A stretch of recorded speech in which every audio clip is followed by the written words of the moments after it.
The invitation arrived on expensive cardstock with gold embossing, a corporate anniversary celebration at the Grand Plaza Hotel downtown.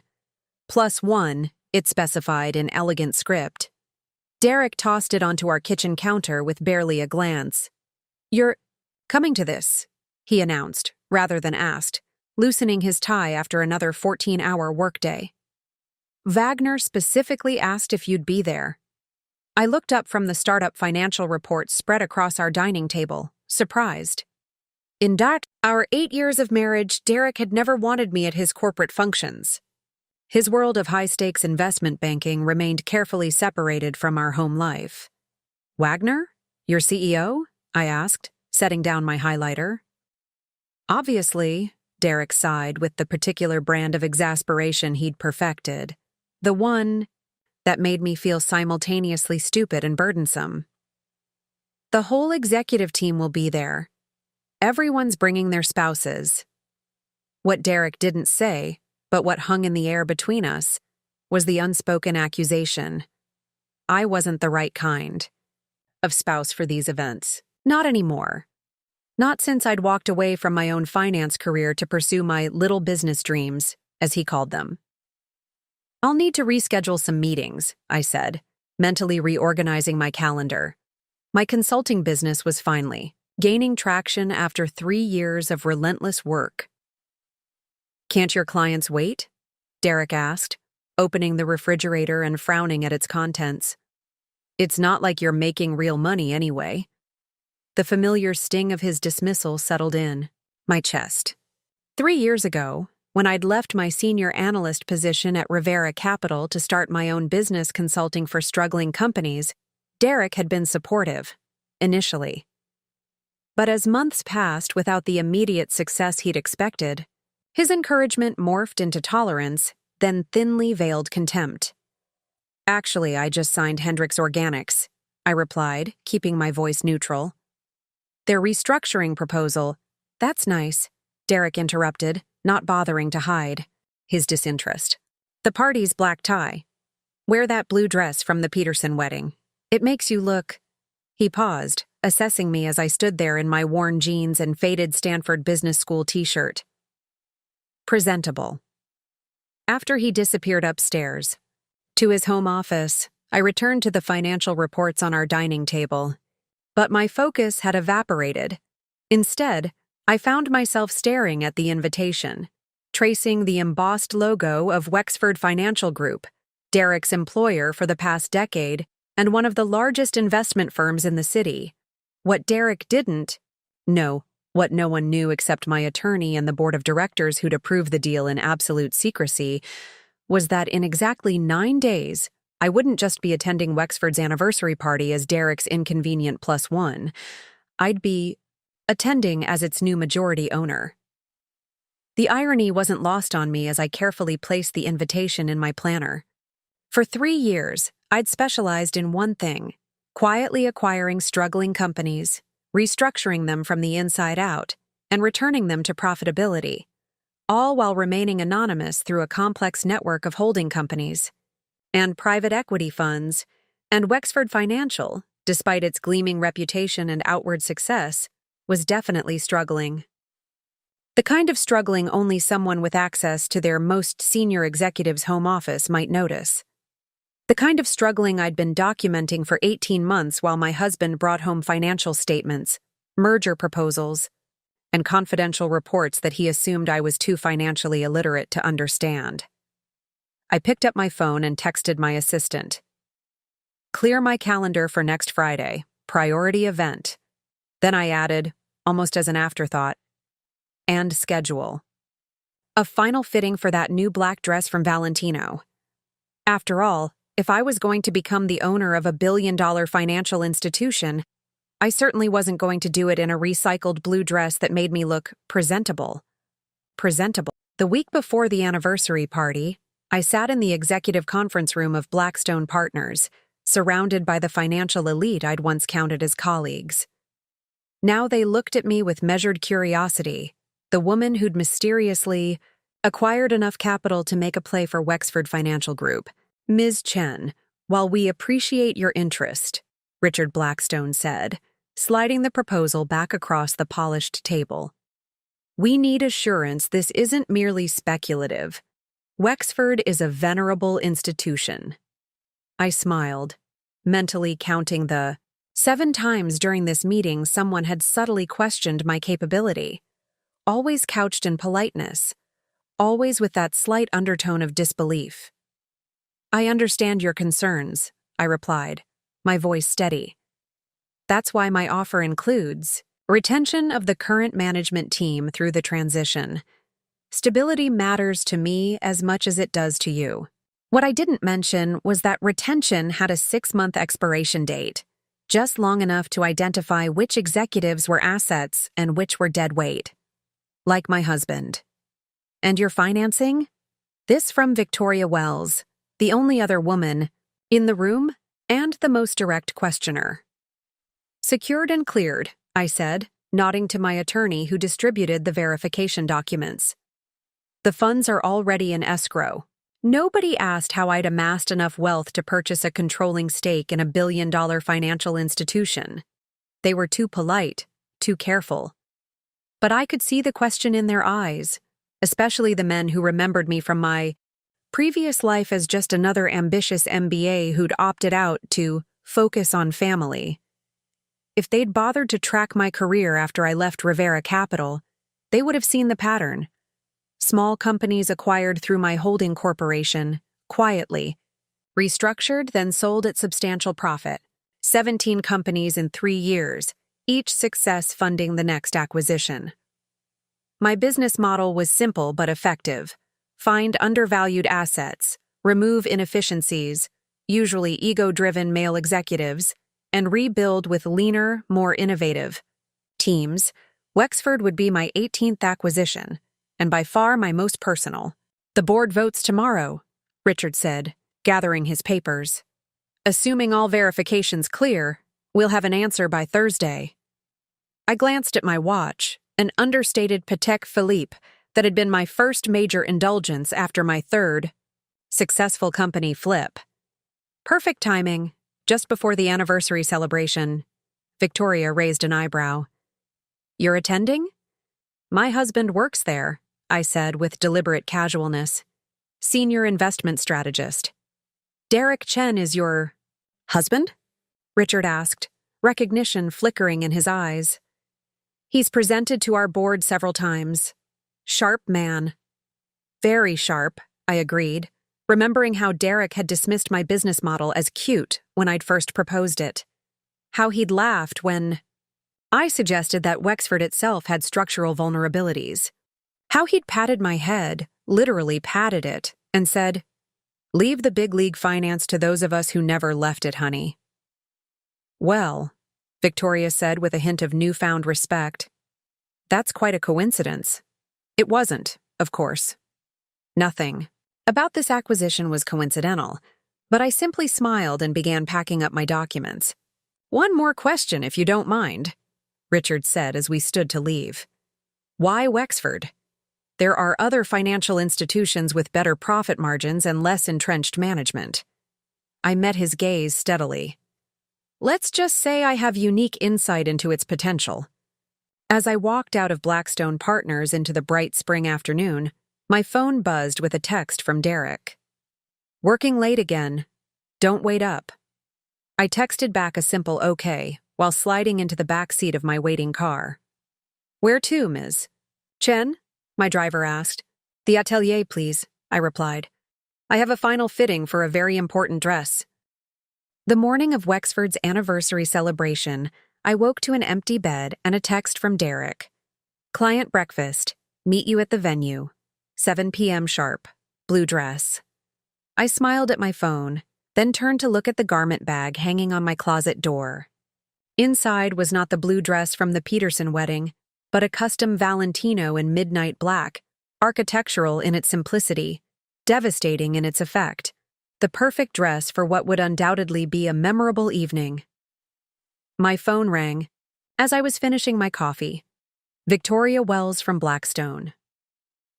The board voted unanimously to accept your offer, she said without preamble. Congratulations. You now own 62% of Wexford Financial Group. Despite anticipating this outcome, hearing the words spoken aloud sent a rush of adrenaline through me. Thank you for calling personally, Victoria. Consider it professional courtesy, she replied. The paperwork will be filed Monday morning. Until then, this remains confidential. Of course, I assured her. The executive team will be informed. First thing Monday. There was a pause before Victoria asked, Does your husband know yet? He will tonight, I said, my tone deliberately light. Another pause. I'd like to be a fly on that wall. Then, more seriously, Olivia, off the record, I remember when you left Rivera. Everyone said you were throwing away your career for domestic bliss. I remembered too. The whispers, the pitying looks, the partners who suddenly couldn't meet my eyes. As if choosing entrepreneurship over corporate finance was some kind of female hysteria. I wasn't leaving finance, I replied. I was just changing my approach. Clearly, Victoria said with what sounded like genuine admiration. Well, I look forward to seeing what you do with Wexford. Their asset management strategies have grown complacent. I've noticed, I said dryly, thinking of the files I'd photographed from Derek's home office over the past year, evidence of increasingly risky investments masked by creative accounting. After hanging up, I opened my laptop to review the presentation. My team had prepared for Monday morning's executive announcement. It outlined my vision for Wexford's restructuring, including the creation of a new division focused on sustainable investment, the division I would personally lead. The doorbell rang at precisely noon. My stylist had arrived, followed shortly by my makeup artist and hairstylist. For most corporate events, I handled my own appearance, but tonight demanded the full treatment. Going for subtle power or obvious dominance? My stylist asked as she unzipped the garment bag. Stealth wealth, I replied. I want to look expensive but not flashy. So, the usual, she nodded approvingly. The diamonds? I considered the jewelry box she held. The 3-carat solitaire earrings had been a gift to myself after my 10th successful acquisition. Yes, but nothing else. The dress makes enough of a statement. As my team worked, I mentally rehearsed the evening ahead. The timing would be crucial. I needed to arrive separately from Derek, make an entrance after he was already settled with his colleagues, and position myself to overhear as much as possible before the inevitable confrontation. My phone buzzed with another text from Derek. Wagner asking if you're definitely coming. Told him yes. Don't embarrass me with business talk. I didn't bother responding. Instead, I closed my eyes as my makeup artist applied a precisely winged liner. Tonight would be the culmination of 3 years of careful planning, of swallowing Derek's casual insults about my career choices, of pretending I didn't understand the financial documents he carelessly left strewn across his home office. All done, my stylist announced 4 hours later. Take a look. The woman in the mirror looked exactly as I'd intended, polished, powerful, and completely in control. The black dress fit perfectly, its architectural neckline framing my collarbones, its silhouette suggesting rather than flaunting the body beneath. Perfect, I said, reaching for my clutch, a sleek black rectangle that contained just 3 items: my phone, a credit card, and the official letter from Blackstone confirming my majority ownership of Wexford Financial Group. Your car is waiting. Downstairs, my assistant said from the doorway. And I've confirmed with security at the Grand Plaza. They'll ensure you have the entrance you requested. I nodded my thanks, suddenly feeling oddly calm. The anticipation and anxiety of the past weeks had crystallized into perfect clarity. Tonight wasn't about revenge, though there would certainly be satisfaction in finally standing up to Derek's dismissal of my capabilities.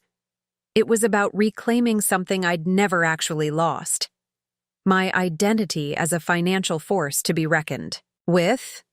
Wish me luck, I said to my team as I stepped into the elevator. You don't need luck, my stylist called after me. "You've got that dress. You've got—" The Grand Plaza Hotel glittered like a diamond against the darkening sky as my car pulled up to the curved driveway. Flashbulbs popped, local business press documenting the arrival of the city's financial elite. I took a deep breath, centering myself before the performance ahead. "Ms. Chen," the driver said, opening my door with a discreet nod. I stepped out, feeling the immediate shift in energy as several photographers turned their attention to me. Not recognizing me as anyone important, they quickly returned to capturing the more established faces of Wexford's leadership. That would change very soon. The hotel lobby bustled with men in identical black tuxedos and women in designer gowns, all moving toward the grand ballroom where Wexford was celebrating 25 years of financial excellence. I spotted several familiar faces, former colleagues, industry rivals, and a handful of journalists known for covering the business sector. I checked my phone, 7:15 p.m. Derek would already be inside, likely positioned near CEO James Wagner, eager to be seen as part of the inner circle. "Olivia Chen," I told the attendant at the ballroom entrance, enjoying the small power in using my professional name rather than Mrs. Derek Chen, as my husband preferred at these functions. The attendant scanned his list, eyes widening slightly. "Yes, Ms. Chen. Mr. Wagner requested you be shown directly to the VIP section when you arrive." Interesting. I hadn't expected special treatment, not yet, anyway. Had Victoria Wells said something to Wagner after our call? Or was this simply courtesy extended to the spouses of senior staff? I followed a white-gloved staff member through the crowded ballroom, aware of the subtle glances tracking my progress. The black Valentino was doing its job, setting me apart from the sea of safe designer choices in predictable jewel tones. The VIP section occupied an elevated platform with an excellent view of both the stage and the main floor. James Wagner stood at its center, surrounded by his executive team and their partners. Derek was positioned exactly where I'd expected, 2 people away from Wagner, gesturing animatedly as he spoke. He didn't notice me until I was almost upon the group. When he did, his expression cycled rapidly through surprise, confusion, and annoyance, particularly at the dress that was definitely not the blue one from the Peterson wedding. "There she is," Wagner exclaimed before Derek could speak, extending his hand. "The woman I've been hearing so much about." I took his hand, maintaining perfect composure despite the unexpected greeting. "Mr. Wagner, a pleasure to finally meet you." "James, please," he insisted, keeping hold of my hand a moment longer than necessary. "Your reputation precedes you." Derek's face froze in a polite smile that didn't reach his eyes. "Darling, you're late," he said tightly. "And I thought we agreed on the blue dress." "Did we?" I replied lightly. I must have misunderstood. Wagner laughed, clapping Derek on the shoulder. "Chen, you didn't tell me your wife had such excellent taste. That dress is spectacular." "My wife has many surprising qualities," Derek said, his smile growing more strained as he noted Wagner's unusual interest in me. "Though business fashion isn't typically one of them?" Wagner's eyebrows rose slightly at the undisguised barb. A flicker of discomfort passed through the surrounding executives and their partners, followed by the awkward silence of people pretending they haven't witnessed something inappropriate. I merely smiled, accepting a champagne flute from a passing server. "Actually, I find that appropriate attire is essential in business. First impressions matter, don't they, James?" "Absolutely," Wagner agreed, seeming genuinely delighted by my response. "In fact, I was just telling your husband that appearance can be deceiving in our industry. Sometimes the most powerful players are the ones nobody sees coming." Derek's laugh was just a beat too late. Speaking of powerful players, James was just discussing the Peterson acquisition, biggest deal of the quarter. I sipped my champagne, recognizing Derek's clumsy attempt to redirect the conversation away from me and toward business matters he assumed I wouldn't understand. The Peterson portfolio, I mused. Heavy on commercial real estate in developing markets, isn't it? An interesting choice given the current regulatory environment. The brief silence that followed was deeply satisfying. Derek's eyes narrowed almost imperceptibly, the look he gave me when I'd ventured into what he considered his territory. Wagner, however, seemed impressed. You follow the markets, Mrs. Chen? Olivia, please, I corrected gently. And yes, I find market trends fascinating, particularly in emerging economies. Before Derek could intercede, Wagner launched into a detailed analysis of the Peterson acquisition strategy. I listened attentively, asking pointed questions that made it increasingly clear I wasn't merely a spouse with passing knowledge of finance. Derek's posture grew progressively stiffer beside me. I could feel his mounting irritation as Wagner and two other executives engaged me in a spirited debate about alternative investment structures. You'll have to excuse us, Derek interrupted finally, his hand clamping around my elbow with disguised force. I need to introduce my wife to the Sampsons before dinner. Wagner looked genuinely disappointed. Of course, but bring her back afterward. I want to hear more about her perspective on sustainable investment models. Derek steered me away from the group, his fingers digging into my arm until we reached a relatively quiet corner near one of the massive floral arrangements. What the hell are you doing? He hissed, keeping his corporate smile firmly in place. For anyone watching. I told you not to talk business. I extracted my arm from his grip. I was having a conversation, Derek. James asked me a question, and I answered it. You're showing off, he accused, dropping investment terms you barely understand just to embarrass me. The familiar dismissal no longer stung. If anything, it amused me. How committed he remained to the fiction that I was financially illiterate, despite all evidence to the contrary. Why would your wife understanding finance be embarrassing? I asked innocently. He exhaled sharply through his nose. You know exactly what I mean. You haven't worked in real finance for years. Wagner's just being polite because you're my wife. Is that what you think? It's what I know, he replied, straightening his bow tie. Look, just stick to safe topics. Ask about their children or vacation homes. That's what the other spouses do. I took another sip of champagne, watching him over the rim of my glass. And if I don't want to discuss children or vacation homes? His expression hardened. Then why did you even come? I told you this was important for my career. Maybe I have my own reasons for being here, I suggested.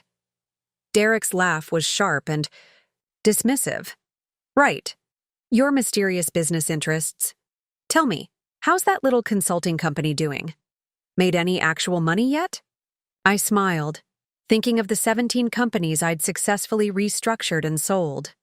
Of the 8-figure bank balance that had funded my acquisition of his employer. It's doing quite well, actually, I said mildly. But let's not bore everyone with my little business ventures. His shoulders relaxed slightly. Exactly. Just try to blend in, okay? Wagner's been looking for reasons to restructure the senior team. I don't need any complications. If he only knew how right he was about the restructuring. A chime sounded, signaling guests to take their seats for dinner. I glanced at the seating chart displayed on an ornate easel. Looks like we're at table 1 with Wagner and the board chairman. Derek's eyebrows rose in surprise. That can't be right. Spouses are usually at the secondary tables. But the chart clearly showed both our names at the head table. Derek frowned, clearly thrown by this deviation from protocol but unable to argue with the formal seating arrangement. At the table, I found myself positioned directly across from James Wagner, with the board chairman to my left, and Derek too, seats away, close enough to hear our conversation but separated enough to feel excluded. I've been looking forward to continuing our discussion, Olivia, Wagner said as servers poured wine. Your approach to sustainability metrics is refreshingly pragmatic. I felt Derek stiffen beside me. This wasn't the standard small talk typically, directed at executive spouses. Thank you, I replied. I find that ethical investment doesn't have to sacrifice returns when structured properly. The chairman leaned in. Wagner tells me you've done some consulting work in this area? Among other things, I acknowledged, accepting the first course from a white-gloved server. My firm specializes in identifying undervalued companies with structural inefficiencies, then rebuilding them for long-term growth. Structural inefficiencies? The chairman asked, seeming genuinely interested. Such as? Primarily leadership disparities, I explained. Companies where executive decisions are made based on preserving status rather than maximizing potential. Often, these are organizations with talented teams handicapped by insecure management. Derek coughed slightly beside me, reaching for his water glass. Wagner laughed. Sounds familiar. Every company has at least one department like that, wouldn't you say, Chen? Derek forced a smile. Some inefficiency is inevitable in large organizations. Not inevitable, I countered. Just tolerated. Usually because those in power benefit from maintaining the status quo. The chairman studied me with newfound interest. You speak from experience. I've seen it from both sides, I acknowledged. I spent 10 years in traditional finance before starting my own firm. The patterns are remarkably consistent across organizations. And what's your success rate? Wagner asked, ignoring the server placing an elaborately plated appetizer before him. With these inefficient companies? I met his gaze directly. 100%, 17 acquisitions, 17 successful restructures, all sold at significant profit. Derek's fork clattered against his plate. Excuse me? He said, regaining his composure. 17 companies? Olivia, you've never mentioned this scale of operation. I turned to him with a pleasant smile. You never asked, Derek. You've always been so focused on your own career. Wagner stood, tapping his glass for attention as the dessert plates were cleared. Conversations hushed as spotlights focused on the small stage at the front of the ballroom. 25 years, he began, his voice carrying across the now silent. Promise? A quarter-century of Wexford Financial Group serving clients with integrity, innovation, and insight. Derek leaned toward me, his voice a tense whisper. We'll discuss your supposed 17 companies later. I ignored him, focusing instead on Wagner's speech about Wexford's humble beginnings and meteoric rise. The carefully crafted narrative skipped over the ethics violations of 2008 and the subsequent government bailout, convenient omissions that mirrored the creative accounting I'd discovered in their recent filings. Success requires adaptation, Wagner continued. And tonight, I'm pleased to announce that Wexford is embarking on its most significant evolution yet. Murmurs rippled through the audience. This announcement wasn't on the printed program. Derek straightened in his chair, clearly as surprised as everyone else. Did you know about this? He whispered to a colleague across the table who shook his head slightly. Effective Monday morning, Wagner said, his gaze sweeping the room. Wexford Financial Group will be implementing a strategic restructuring designed to position us for the next 25 years of excellence. The tension in the room was palpable. Restructuring was corporate speak for layoffs, department eliminations, and leadership changes. Every executive present was mentally calculating their vulnerability. Derek's posture had gone rigid, his earlier irritation with me forgotten in the face of this unexpected development. Change can be uncomfortable, Wagner acknowledged, but necessary for growth. Our board has unanimously approved this new direction, which will include the creation of several new divisions focused on emerging markets. He paused, taking a sip of water, deliberately drawing out the moment. These changes come with new leadership, he continued. And while I'll remain as CEO through the transition, I'm pleased to announce that we've secured a new strategic partner with a proven track record of transforming good companies into exceptional ones. My heart raced as Wagner's gaze found me at the table. In fact, he said with a small smile, she's in this room tonight. Derek turned to look at me, confusion momentarily overriding his concern about the restructuring announcement. "What does he mean?" he whispered. I didn't answer, maintaining eye contact with Wagner as he continued. "This partner has requested to remain anonymous until Monday's formal announcement," Wagner explained. "But I can tell you that her vision for Wexford aligns perfectly with our core values while challenging us to expand in exciting new directions." The relief among the executives was almost comical. They'd survived the immediate threat of an outside CEO commandeering their fiefdoms. The news that a mysterious strategic partner would be implementing changes was concerning but less immediately threatening than a complete leadership overhaul. Derek relaxed slightly beside me, then tensed again as Wagner added, "I'll also be announcing several significant changes to our senior leadership team on Monday. Some of our colleagues will be taking on exciting new challenges, while others will be transitioning to advisory roles. Corporate speak for demotions and graceful exits." Wagner raised his glass. "To Wexford's past achievements and future success." The crowd echoed his toast, though with notably less enthusiasm from the executive tables. As Wagner returned to our table, Derek immediately leaned forward. "James, is there anything you can tell us about these leadership changes?" Wagner's expression remained pleasant, but noncommittal. "All will be revealed Monday, Chen. But I wouldn't worry too much." His gaze flickered to me before returning to Derek. "I'm confident everyone will end up exactly where they belong." Subtle emphasis wasn't lost on me, though Derek seemed to miss it entirely, too focused on extracting information that might hint at his own fate. "Will we at least meet this strategic partner before Monday?" another executive asked. Wagner smiled. "In fact, many of you already have." His cryptic response sent a fresh wave of speculation through the group. Derek frowned, mentally cataloging possibilities, likely limited to the male executives from competing firms who were present at the event.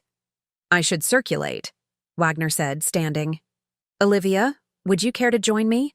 There are several people who've expressed interest in meeting you." Derek's brow furrowed at this unexpected invitation. "I'm sure my wife would rather stay here," he interjected. "These business discussions would only bore her." Wagner's expression cooled slightly. "On the contrary, Chen, your wife has provided some of the most insightful financial analysis I've heard all evening. I believe several board members would benefit from her perspective." Before Derek could object further, I stood. "I'd be delighted, James." Derek grabbed my wrist beneath the table. "What are you doing?" he hissed. I leaned down as if to kiss his cheek, whispering instead, "I'm networking, Derek. Isn't that what you're always telling me I should learn to do?" As Wagner led me through the ballroom, introducing me to board members and key investors, I could feel Derek's gaze burning into my back. He remained at the table, visibly seething but unwilling to create a scene by following us. Ever the corporate strategist, he was likely calculating his next move, trying to understand why his wife had suddenly become the center of attention. "Philip, I'd like you to meet Olivia Chen," Wagner said, presenting me to a silver-haired man I recognized as the head of Wexford's risk management division. "The financial strategist I was telling you about." Recognition flickered in Philip's eyes. "Chen? Any relation to Derek?" "My husband," I confirmed, accepting his handshake. "Interesting," Philip said, studying me with newfound curiosity. "Derek's never mentioned his wife works in finance. He prefers to keep his professional and personal lives separate," I replied, diplomatically. "A wise approach," Philip nodded, though his expression suggested he found the omission odd. "James tells me you have some concerns about our exposure in the Southeast Asian markets." For the next 15 minutes, we discussed the structural vulnerabilities I'd identified in Wexford's international portfolio. Insights I'd gleaned directly from the confidential reports Derek had carelessly left in his home office over the past year. Philip's expression grew increasingly grave. "These are remarkably accurate assessments. We've been discussing these exact issues in closed-door meetings for months. Sometimes an outside perspective helps identify patterns insiders might miss, I suggested, or choose to ignore, Philip added pointedly, with a glance toward the executive table where Derek sat.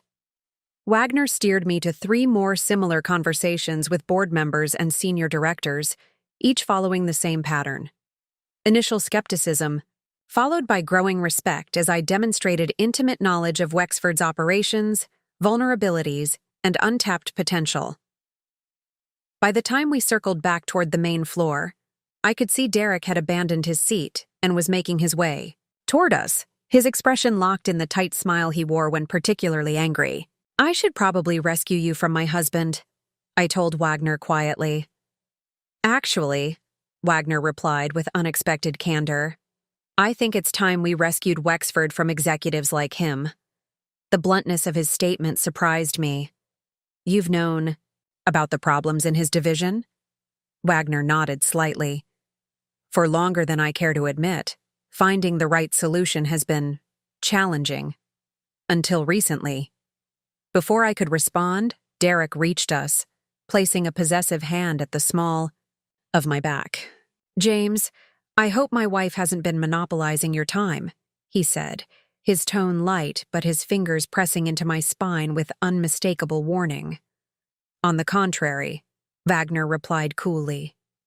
Olivia has provided valuable insights on several matters we've been struggling with at the executive level. Derek's laugh was dismissive. Always the diplomat, James. But we both know my wife's business experience is limited to small-scale operations. Nothing like the complexity Wexford handles.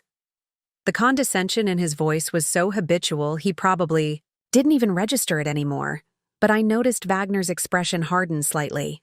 Is that so? Wagner asked. Perhaps you've underestimated your wife's capabilities, Chen. I think I know my own wife's resume, Derek replied with strained patience. Olivia's talented in many ways, but let's be realistic about her financial expertise. Something in me snapped. After years of swallowing his dismissals, of strategically biding my time, the carefully maintained facade cracked. What exactly do you think I've been doing for the past 3 years, Derek? I asked, keeping my voice low but allowing the edge to show. He blinked, thrown by my direct challenge in front of his CEO. Running your little consulting business, of course? My little consulting business that's completed 17 successful corporate restructures, I clarified. The same business that now manages a portfolio worth over $3 billion. Derek's expression froze somewhere between disbelief and alarm. That's not possible. Entirely possible, Wagner interjected. When you have the right strategic vision, something Wexford will benefit from starting Monday. Understanding began to dawn on Derek's face, quickly replaced by denial. Wait, you're not suggesting that Olivia is our new strategic partner? Wagner finished for him. I'm not suggesting it, I'm confirming it. The silence that followed felt endless. Derek stared at me, then at Wagner, then back at me again. This is a joke, he said finally. It has to be. I reached into my clutch and withdrew the letter from Blackstone, unfolding it deliberately. Effective Monday morning, I hold controlling interest in Wexford Financial Group, I said quietly, handing him the document. The board voted unanimously. Derek scanned the letter, his complexion paling visibly. This can't be legal. How could you possibly afford, as I mentioned, I interrupted gently. 17 successful corporate restructures generate significant capital. Capital I've been investing while you assumed I was playing business. His eyes narrowed as anger replaced shock. You went behind my back, used information from my home office? Information you left in plain sight, I corrected, while telling me I wouldn't understand it anyway. Several nearby executives had stopped their conversations, subtly observing our exchange. Derek noticed their attention and lowered his voice to a furious whisper. You manipulated me. Used our marriage to spy on the company. I studied public filings and observed patterns, I corrected. The same way I'd approach any acquisition target. The fact that you happened to work there was simply convenient. Derek's face contorted with rage and humiliation as he crumpled the letter in his fist. You did all this for what? Revenge because I didn't take your business seriously? No, Derek. I did it because Wexford is undervalued and mismanaged. I replied calmly. The fact that you never valued my capabilities was just additional motivation. Our confrontation was drawing more attention now. Conversations nearby had stopped entirely, replaced by the unmistakable silence of people straining to overhear while pretending not to. Derek noticed too. Lowering his voice to a harsh whisper, he leaned closer. You won't get away with this. The board won't stand behind you once I explain. The board is fully aware of who I am. I cut in. They've reviewed my business history, my restructuring plans, and my capital reserves. They voted unanimously. Because they don't know you're using inside information obtained through our marriage. Wagner cleared his throat. Actually, Chen, we discussed that extensively. Ms. Chen's acquisition proposal was based entirely on analysis of public filings and industry patterns. Her personal connection to you was disclosed and deemed irrelevant to her qualifications. Derek's grip on my arm tightened painfully. This is absurd. She's my wife. I'm also a Stanford MBA with 15 years of finance experience and a perfect track record of corporate turnarounds, I said, carefully removing his hand. My marital status doesn't negate my professional qualifications. A woman in a midnight blue gown approached our tense circle. Victoria Wells from Blackstone Partners, her expression composed but her eyes alight with interest. Olivia, she greeted me warmly.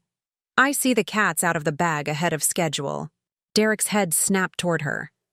Victoria, you're involved in this? Blackstone managed the acquisition, she confirmed without apology. One of the cleanest deals we've overseen this year. Derek looked between us, realization dawning.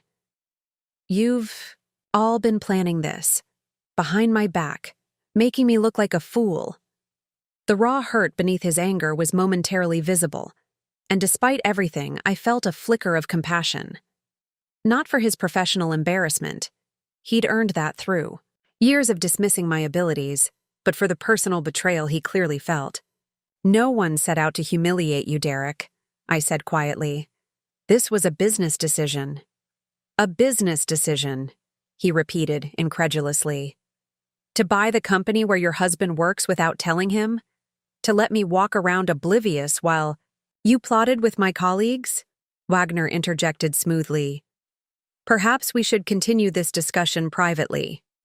He gestured toward a door leading to a small reception room off the main ballroom. As we moved through the crowd, I felt the weight of dozens of eyes following us. Word was spreading rapidly. Executive spouses whispered to each other, smartphones appeared as discreet messages were sent, and the energy in the room had shifted from celebration to something electric with speculation. The reception room door closed behind us with a soft click, sealing the four of us, Derek, Wagner, Victoria, and myself, into a bubble of tense silence. Floor-to-ceiling windows offered a glittering view of the city skyline, an ironic backdrop to the career implosion. Happening before me? Derek paced the perimeter of the room like a caged animal, his composure thoroughly shattered. I want to understand this, he said finally, voice tight with controlled fury. My wife secretly acquires my employer, conspires with my CEO, and decides to announce it at a company celebration. And you all think this is completely normal business practice? The timing was coincidental, Victoria explained clinically.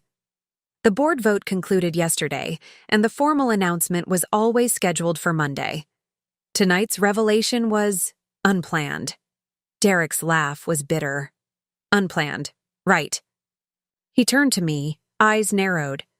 You could have told me. At any point in this process, you could have said something. Would you have listened? I asked simply. Or would you have patted my head and told me to leave real finance to the professionals? The direct hit landed visibly. Derek flinched, then rallied.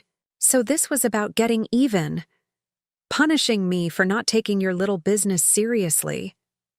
This isn't about you, I said, exasperation finally breaking through my carefully maintained calm.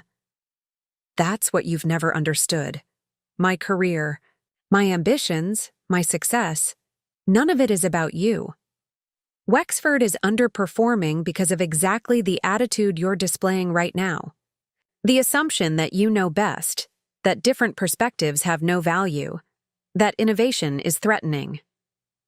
Wagner nodded.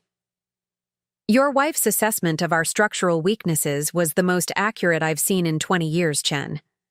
The board recognized that immediately. Derek turned on him, betrayal etched across his features.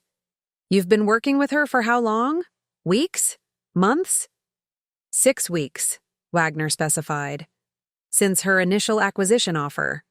6 weeks, Derek repeated numbly. 6 weeks during which you've met with me daily, discussed strategy, accepted my input on the Peterson deal, all while knowing my wife was about to become my boss. Wagner didn't flinch. Yes, and I'd do it again. Wexford needs the direction Olivia is providing. The fact that she's your wife is irrelevant to her qualifications. Derek turned back to me, truly seeing me perhaps for the first time in years. Not as his wife, not as an accessory to his career, but as a formidable professional force in her own right. The ultimate irony, he said quietly. All those times I told you Wexford was too complex for you to understand. All those patronizing explanations of basic finance concepts you've understood since your first year at Stanford. He shook his head. And now you own the company. My company. It was never your company, Derek, I pointed out gently. You were always just an employee. The difference is, now so am I. The ride home was silent. Derek had insisted we leave immediately after our confrontation, ignoring Wagner's suggestion that we stay to address growing speculation among the guests. Now he stared straight ahead as our driver navigated empty streets, his profile rigid with contained fury. I didn't push him to speak. The weight of the evening hung between us. Years of unacknowledged contempt finally crystallized into something tangible. Part of me felt relief. The exhaustion of pretending was over. When we arrived home, Derek went straight to the bar in our living room and poured himself a generous scotch. Would you like one? He asked, his politeness more cutting than shouting. Would have been. No, thank you. He nodded once, then downed half his drink in a single swallow. I've been trying to understand, he said finally, how you managed this without my knowledge. We share financial statements, tax returns. I would have noticed movements of capital significant enough to acquire Wexford. No, you wouldn't, I replied simply. Because you haven't actually looked at our joint finances in years. You sign where your assistant highlights and assume I've done the same. A flash of irritation crossed his face, followed by reluctant acknowledgement. Fine. But your consulting business is registered under my maiden name, I explained. Chen Partners is just the public-facing consultancy. The acquisitions happened through Meridian Holdings, which is owned by OL Financial. OL? He repeated slowly. Olivia Lynn. I nodded. I never hit it, Derek. You simply never asked. He set his glass down with deliberate care. 3 years, he said quietly. 3 years of me coming home and talking about work, laying out strategies, discussing confidential deals, and you were cataloging it all. Using it against me? Not against you, I corrected. I never set out to target Wexford specifically, but when I recognized the patterns, the same inefficiencies I'd corrected in smaller firms, I couldn't ignore the opportunity. The opportunity to humiliate your husband. I felt a surge of genuine anger. Is that really all you see? Not a brilliant business strategy or an impressive career achievement, but an elaborate scheme to embarrass you? Even now, you still think my world revolves around yours. That landed. Derek looked away, his jaw working silently as he processed. What happens Monday? He asked finally. I take my place on the board. We implement phase 1 of the restructuring plan. Life goes on. And me? Am I fired? Demoted? Kept around as the owner's husband? The bitterness in his voice was palpable, and I couldn't blame him.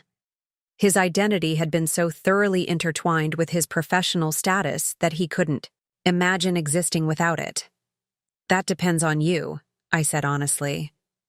Your division has underperformed for 3 consecutive quarters. The international investment strategy you championed has exposed us to unnecessary risk. Those are facts, not personal attacks. Us, he echoed, catching my pronoun choice. Already thinking like an owner. I am an owner, I reminded him gently. And as an owner, I have to consider what's best for the company. If you're willing to adapt, to truly collaborate rather than dictate, there's a place for you at Wexford. Derek poured another scotch, his movements deliberate. And if I'm not? Then you'll receive the same generous severance package as any other senior executive affected by the restructuring. A harsh laugh escaped him. Generous? You'd fire your own husband? I'd treat my husband with the same professional respect as any other colleague, I corrected, including holding him to the same performance standards. Derek stared at me, a complex mixture of emotions playing across his face. How did I miss this? He wondered aloud. When did you become this? I've always been this, I said simply. You just never bothered to look. Derek abruptly stood, grabbing his scotch. I'm going to sleep in the guest room. I need to think. After... He left. I kicked off my heels and moved to the window overlooking the city. The confrontation had been inevitable, but the aftermath was now uncharted territory. I'd anticipated Derek's shock and anger, but I hadn't fully prepared for the fundamental question his reaction raised. What happened to our marriage now? My phone buzzed with a text from Victoria. It's everywhere. Bloomberg, WSJ, Twitter. Wife secretly acquires husband's company. They're calling it the corporate coup of the year. I set the phone down without responding. Media coverage was expected, but not this quickly. By Monday, every financial publication would have dissected my career, my marriage, and the acquisition from every possible angle. Another text arrived, this one from Wagner. Board chairman called, fully supportive, but suggests moving Mondays. Announcement to Sunday press conference to get ahead of the narrative. I sighed, texting back my agreement. So much for the weekend of preparation I'd planned. A third message appeared, from my sister in Seattle. Holy shit. Just saw the news. Are you okay? That one made me smile. Leave it to Megan to actually ask about my well-being rather than the business implications. I'm fine, I texted back. Long story. We'll call tomorrow. I picked up the remote and turned. On the financial news, unsurprised to see my Stanford MBA graduation photo already on screen beside a stock image of Wexford's headquarters. The ticker headline scrolled beneath. Breaking, Wexford Financial acquired by founder's wife in stealth takeover. Turning it off, I poured myself a glass of water and tried to process the day's events. The acquisition itself had gone exactly as planned. The confrontation with Derek, while uncomfortable, had been necessary. What I hadn't anticipated was the hollow feeling that followed. Not regret exactly, but awareness that a chapter of my life was ending. For years, I'd channeled my frustration with Derek's dismissiveness into building something he couldn't dismiss. Now that I'd succeeded, I realized my motivation needed to shift from proving him wrong to simply leading well. My phone rang. Wagner again. The Sunday press conference is set for 10 a.m., he said without preamble when I answered. Will Derek be attending? It was the question I'd been avoiding asking myself. I don't know, I admitted. That's his decision. Wagner sighed. For what it's worth, I think he could be valuable in the new structure. Brilliant analyst when he's not busy playing politics. But his attitude? I know, I said. Give him time. This wasn't how anyone expected tonight to go. After hanging up, I found myself standing outside the guest room. Light spilled from beneath the door, and I could hear Derek's voice. He was on the phone, though I couldn't make out the words. I raised my hand to knock, then hesitated. What would I even say? Tomorrow would be soon enough to continue our conversation. Tonight, we both needed space to adjust to our new reality. I returned to our bedroom and began the process of removing the armor I'd worn all evening. The makeup, the carefully styled hair, the designer dress. As I wiped away the last traces of mascara, my reflection looked younger, more vulnerable, but also more authentically me than the polished corporate raider who'd entered the Grand Plaza Hotel. Whatever happened next, with Wexford, with Derek, with the media circus that would surely follow, I would face it as myself. Not as Derek Chen's overlooked wife, but as Olivia Lin Chen, on my own terms. Sleep evaded me despite my exhaustion. Around 3 a.m, I gave up trying, wrapping myself in a robe and padding downstairs to make tea. To my surprise, the kitchen light was already on. Derek sat at the island, laptop open, still, in his tuxedo pants and dress shirt, though the bow tie hung loose around his neck. He glanced up as I entered, eyes bloodshot from either scotch or sleeplessness, perhaps both. "Press release," he said, nodding toward his screen. "Thought I should understand exactly what I'm facing Sunday morning." I moved to the kettle without responding, filling it and setting it to boil. The domesticity of the action felt surreal after everything that had happened. "Did you know," Derek continued, his voice oddly conversational, "that I've been restructured out of my own division? Effective immediately, I'll be transitioning to an advisory role, while Margaret Chen, no relation, the release helpfully notes, assumes leadership of international investments." I turned to face him. "Margaret has consistently outperformed you for 3 quarters. Her risk assessments on the Singapore portfolio saved us $20 million last year." "Us," he said again, catching the pronoun. "You really do think of it as yours already?" "It is mine," I reminded him gently. 62%. The kettle whistled. I poured hot water over a tea bag, the familiar ritual steadying my nerves. "You know what I keep thinking about?" Derek asked, closing his laptop. "That dinner at Marcello's, 3 years ago." The memory surfaced immediately. I knew exactly which night he meant. Derek had invited his entire team to celebrate closing the Japanese merger. I'd been included as an afterthought, seated at the far end of the table while Derek held court at the center. "You ordered champagne," I recalled. "Very expensive champagne." Derek nodded slowly. "And then Harrison asked what you were working on, since you'd left Rivera Capital." The scene replayed in vivid detail. Harrison, Derek's deputy, making polite conversation while waiting for entrees. I'd explained my new business model, the idea of identifying undervalued companies with leadership inefficiencies. I said it. "Sounded like a hobby," Derek continued, his voice distant. "Something to keep you busy until we started a family." The casual dismissal had stung at the time, but I'd maintained my composure, smiling tightly as conversations shifted around me. "You told everyone I didn't understand real finance anymore," I added quietly. That I'd been away from the industry too long to recognize how complex modern markets had become. Derek winced slightly. I was showing off. Being the big man in front of my team? At my expense. He couldn't meet my eyes. "Yes." I sipped my tea, surprised by his acknowledgement. Derek had never admitted to undermining me before, always wrapping his dismissals in concern or pragmatism. "That night," I said carefully, "on the ride home, you told me I should focus on renovating our vacation house instead of playing with investments. That your income was sufficient for both of us." Derek rubbed his face with both hands. I was drunk and arrogant. "Yes, you were. But do you know what that night really did, Derek? It clarified things for me. I realized I'd been treating my business as a side project, being careful not to overshadow your career. After that dinner, I stopped holding back. He looked up at me, genuine curiosity breaking through his resentment. What changed in your approach? Everything, I admitted.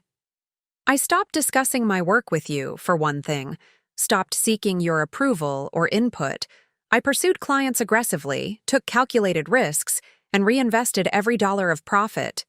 Why not just tell me? Show me I was wrong? I studied him over the rim of my teacup. Would you have listened? Really listened, not just humored me? His silence was answer enough. Besides, I continued, there was something liberating about building something completely separate from you, something that wasn't entangled with our marriage or your expectations. Derek's expression shifted, a new understanding dawning.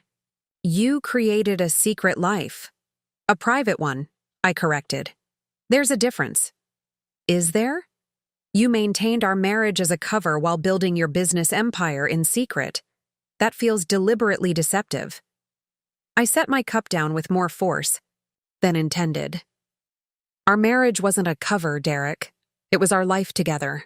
One that increasingly centered on your career, your needs, your definition of success. I just carved out space for myself within it. Space that eventually included acquiring my employer, he pointed out dryly. I couldn't help but smile slightly. That part wasn't planned, not initially. Derek ran a hand through his disheveled hair. When did Wexford come onto your radar as an acquisition target? About 18 months ago, I admitted. After you brought home the quarterly projections and complained about Wagner's conservative approach to the Eastern European expansion. Recognition flickered in his eyes. The night I said the old man didn't understand modern markets. That half, the senior team was deadweight coasting on past performance. I nodded. You laid out every structural weakness in such detail. I started researching Wexford's public filings the next day. The more I looked, the more I saw the same patterns I'd corrected in smaller firms. Management bloat, risk mismanagement, innovation stagnation. Derek's laugh held no humor. So I handed you the blueprint for my own professional demise. Perfect. Or the pathway to your professional evolution, I suggested. Depends on how you choose to respond. He studied me with new intensity. You really believe there's a place for me in your version of Wexford? A significant one, if you're willing to adapt. You're brilliant at market analysis when you're not busy protecting your territory or undermining colleagues. That skill is valuable regardless of title. Assuming I want to work for my wife, I shrugged one shoulder. That's your decision. But ask yourself honestly, Derek, is your pride worth sacrificing a career you've spent 15 years building? He didn't answer immediately, turning instead to stare out the window at the pre-dawn darkness. You know what the worst part is? He said finally. Not the public humiliation or the demotion or even the fact that my wife orchestrated it all. It's realizing how completely I underestimated you. For years. The admission, delivered without resentment or accusation, caught me off guard. This was perhaps the most honest conversation we'd had in our marriage. If it helps, I offered. I didn't set out to prove anything to you. This was about building something meaningful for myself. Derek turned back to me, exhaustion evident, in every line of his face. And now that you have? Now that you've surpassed everyone's expectations, including your own? What happens next? It was the question I'd been asking myself since the acquisition was finalized. The journey had consumed me so completely that I'd given little thought to the destination.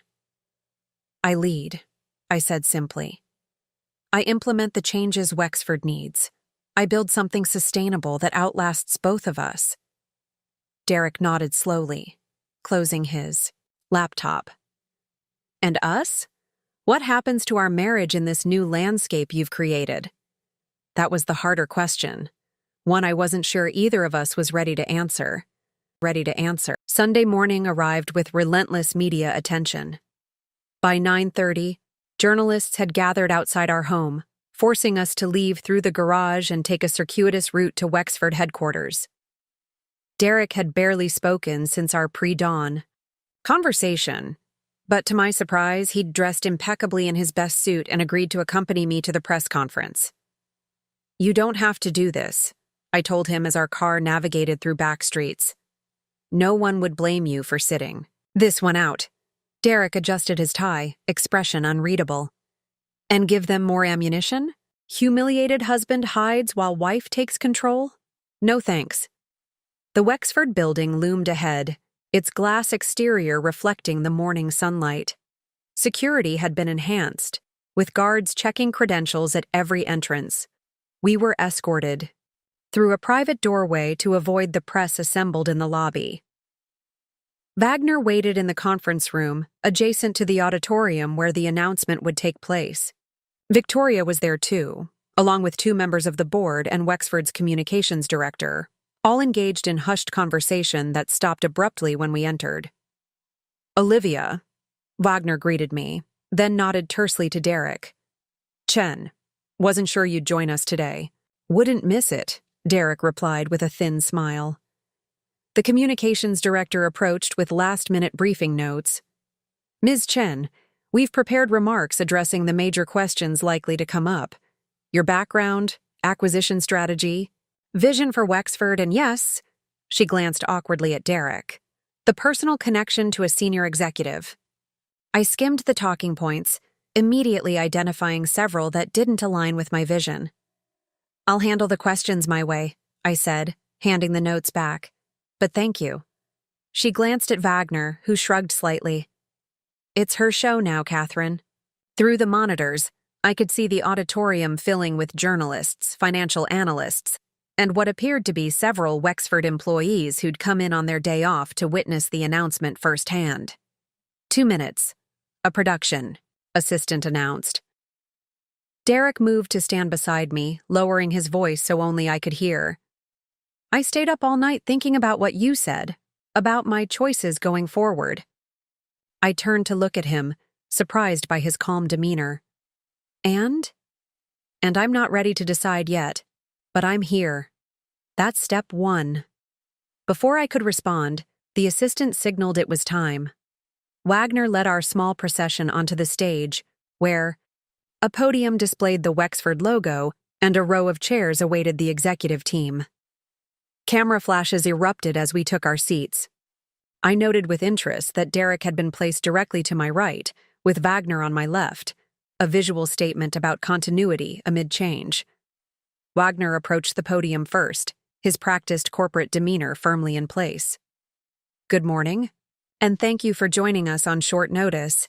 As many of you have already reported, Wexford Financial Group is entering an exciting new chapter in its 25-year history. Today, I'm pleased to formally introduce the architect of that future, our new majority shareholder and board chairperson, Olivia Chen." More flashes as I rose and took his place at the podium. The sea of faces before me held expressions ranging from skepticism to fascination to outright hostility. "Thank you, James. Good morning, everyone. I'll keep my remarks brief as I know you have questions." I paused, surveying the room with deliberate calm.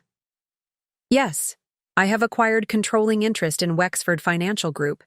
Yes, I am married to Derek Chen, who has served as Senior Vice President of International Investments for the past 5 years. And yes, effective tomorrow, Wexford will be implementing significant structural changes designed to position us for sustainable growth in an evolving global market."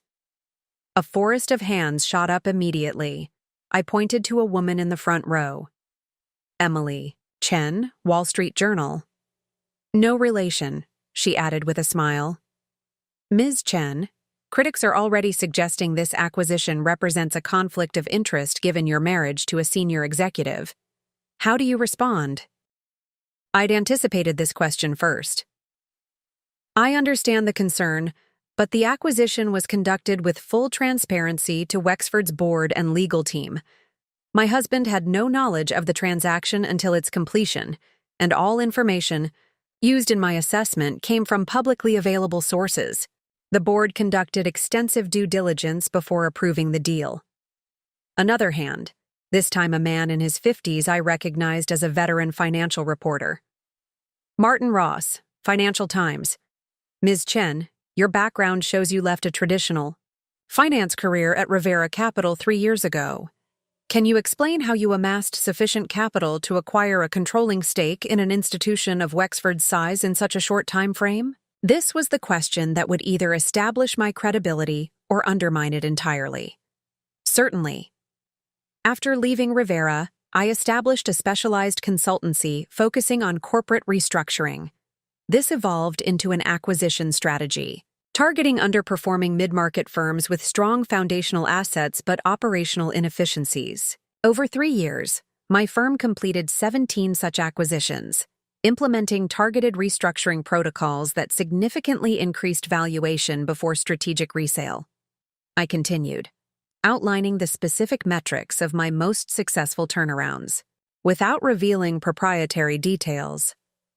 The room's energy shifted subtly, skepticism giving way to reluctant respect among the financial journalists who understood exactly how difficult such consistent success would be.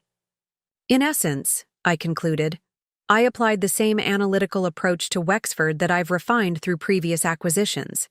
The scale is larger, but the fundamental principles remain consistent. The questions continued for nearly 40 minutes. Detailed inquiries about my restructuring plans, Wexford's future direction, and inevitable probing about my relationship with Derek. Throughout it all, he remained poised beside me, his expression neutral but attentive. Finally, a young reporter from a digital financial outlet asked the question. I'd been waiting for Aaron Diaz, market maven.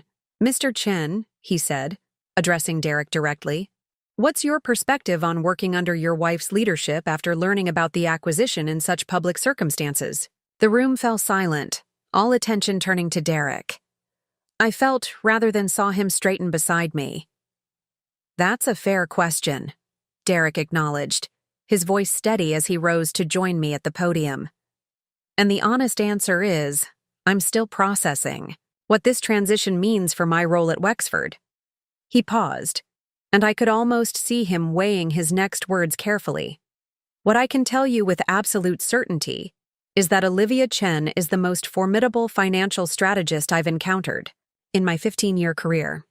The fact that I failed to recognize that capability, despite sharing a home with her for 8 years, says more about my limitations than hers. A murmur rippled through the audience. This wasn't the bitter response they'd anticipated. Wexford faces significant challenges in an evolving market, Derek continued. Challenges that, frankly, our current leadership structure has been slow to address.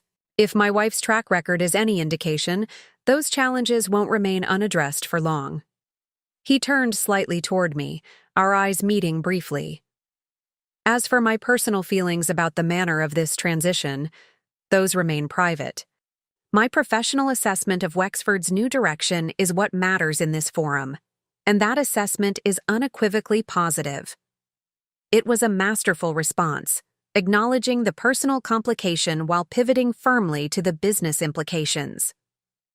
For the first time since the acquisition, I glimpsed the strategic brilliance that had initially attracted me to Derek years ago. As the press conference concluded and we exited the stage, Wagner leaned in to murmur, "Well played, both of you. The market will respond favorably to that united front." Derek said nothing, maintaining his composed expression until we reached the privacy of the executive elevator. As the doors closed, he exhaled deeply, shoulders dropping slightly. "That was," he began. "Unexpected," I finished for him. "Thank you," he shrugged. "Don't thank me yet. I haven't decided if I'm staying." The elevator doors opened to the executive floor where a team of attorneys waited with final paperwork for tomorrow's official transition. As I stepped forward, Derek remained in the elevator. "I need some air," he said simply. "I'll meet you at home later." I nodded, understanding his need for space. "Derek," I called as the doors began to close. "What you said out there, about my capabilities, did you mean it?" His expression softened slightly. "Every word. That's what makes this so complicated. Monday morning dawned bright and clear, a perfect metaphor for the new era beginning at Wexford Financial. I dressed with particular care, selecting a charcoal gray suit that projected authority without ostentation.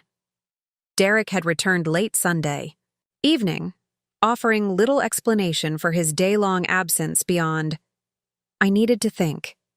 He'd slept in the guest room again but emerged for breakfast, dressed for work. You're going in? I asked, surprised.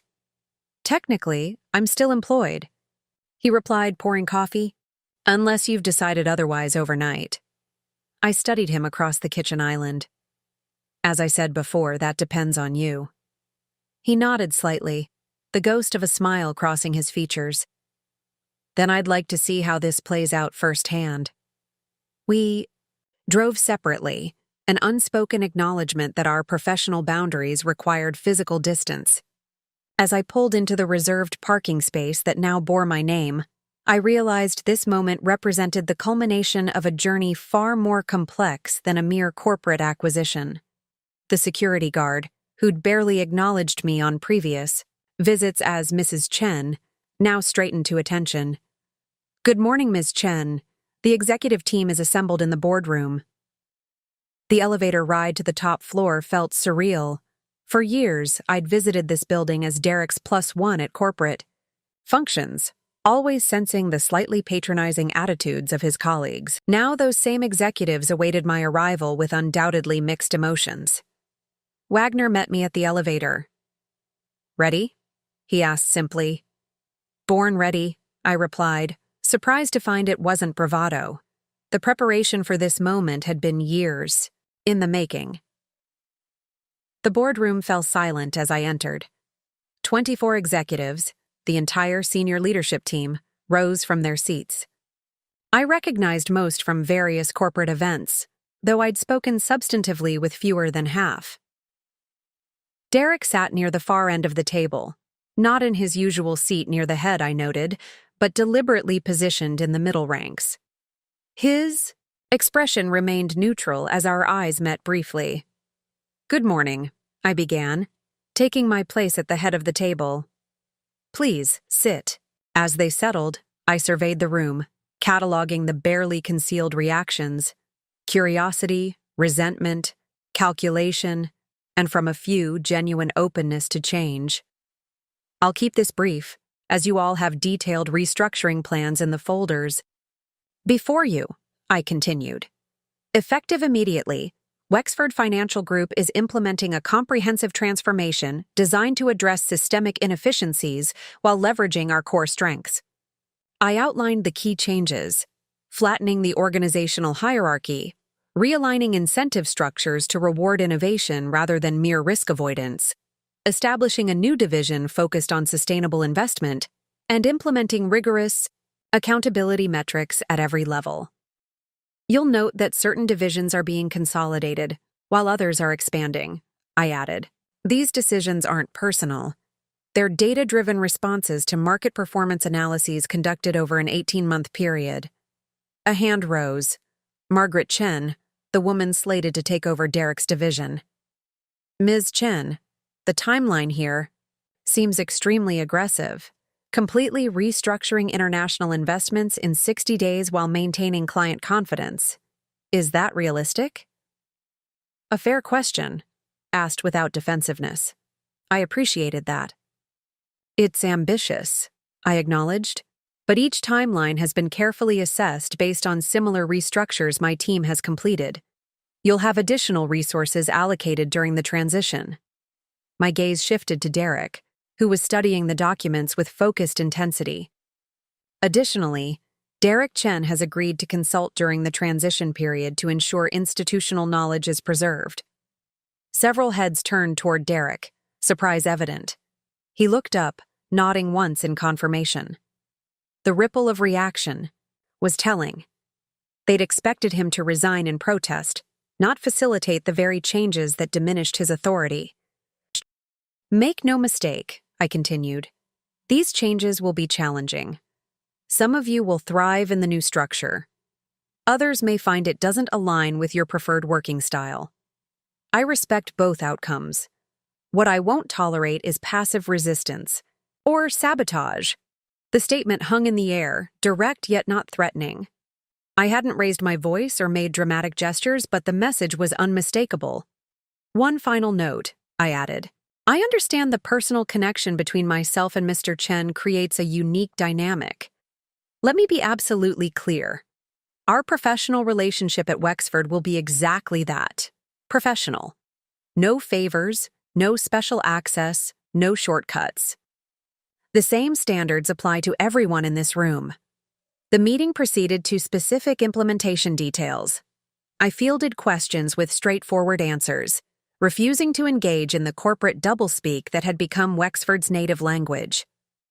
When executives attempted to protect their territories with vague objections about client relationships or market sensitivities, I countered with specific performance data that left little room for argument. Throughout the 2-hour session, Derek remained largely silent, speaking only when directly addressed regarding transition protocols for his division. His contributions were concise, factual, and notably free of the territorial defensiveness he'd displayed in previous strategy meetings I'd observed from the sidelines. As the meeting concluded, I remained at the table, reviewing notes as executives filed out. Derek lingered until we were alone. Impressive, he said finally. No wasted words, no unnecessary diplomacy, but also no grandstanding. Effective. Coming from Derek, whose presentations typically favored style over substance, this was significant. Recognition. Thank you for confirming the consulting role, I replied. You didn't have to do that. He shrugged one shoulder. Professional survival requires adaptation. You taught me that. Before I could respond, Wagner returned, accompanied by the heads of legal and communications. Ready for phase 2? The all-staff announcement is in 30 minutes. Derek stood. I should prepare my team. They'll have questions. Actually, I interjected, I'd like you present for the announcement. Standing with leadership sends an important message about continuity amid change. He hesitated, then nodded. As you wish, Chairwoman.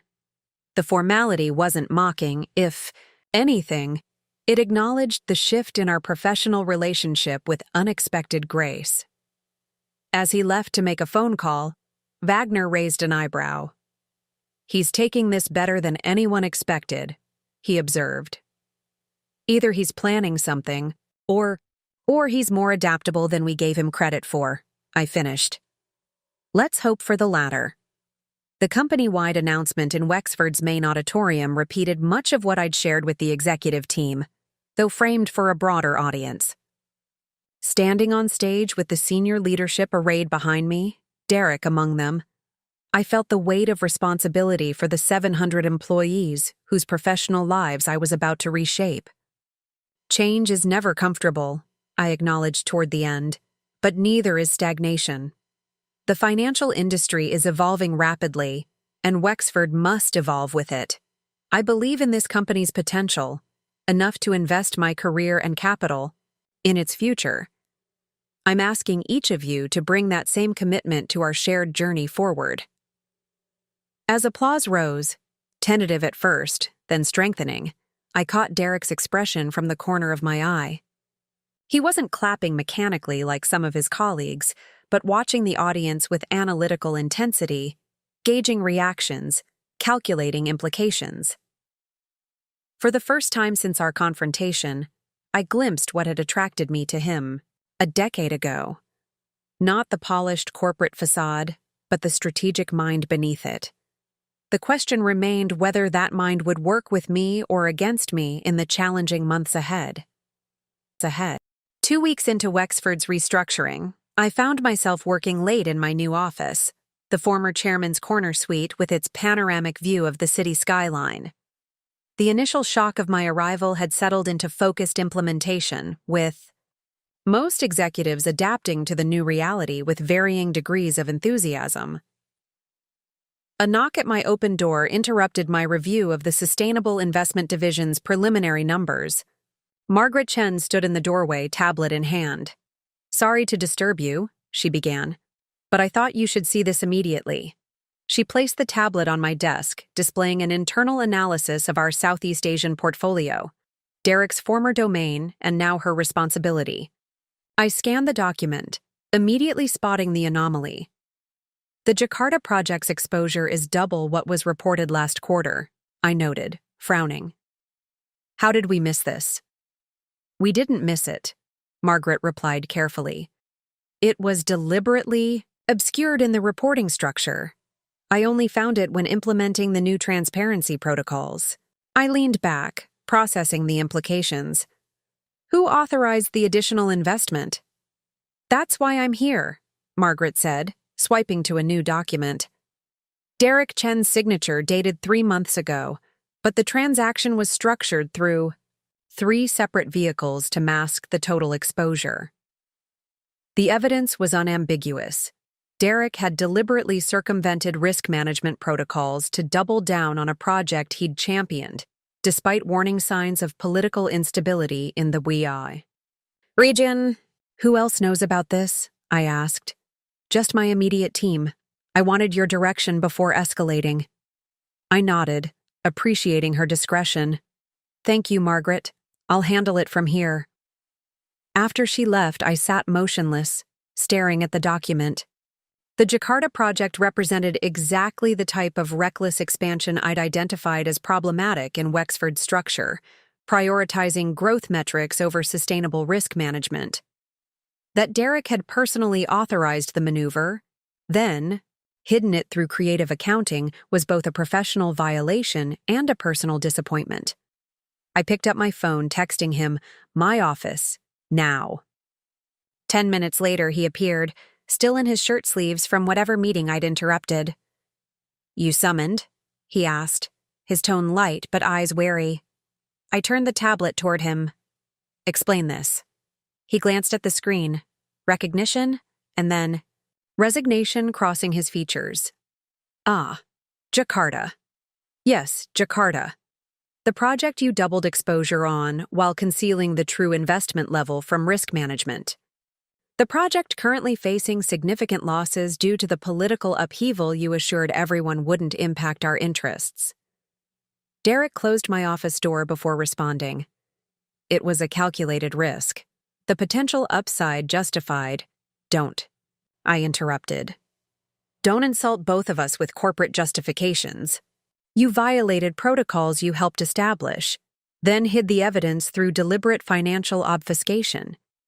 He had the grace to look genuinely uncomfortable.